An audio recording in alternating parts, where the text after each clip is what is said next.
একটা জরিপ সম্ভবত এরকম হয়েছে যে বাংলাদেশের টোটাল ল্যান্ডের মালিকানা এর 4 or 5% মাত্র মেয়েদের নামে। বাংলাদেশে মেয়েদের সংখ্যা অলমোস্ট ছেলেদের হাফ, প্লাস মাইনাস 50-50 প্রায়।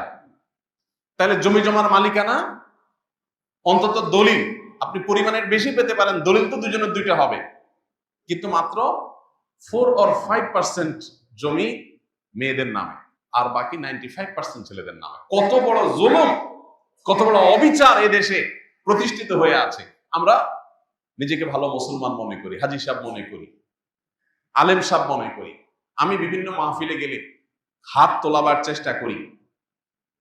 কোন সব সেই সুপুরুষ আছেন যারা হাত তুলে বলতে পারবেন যে আমার বাবা মা, আমার মায়ের মৃত্যুর পর আমার বোনদের হক পাই পাই করে বুঝাই দিছি?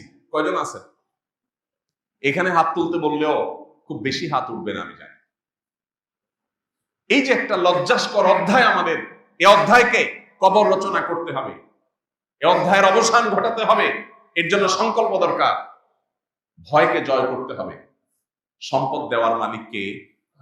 সম্পদ রাখার মালিক কে?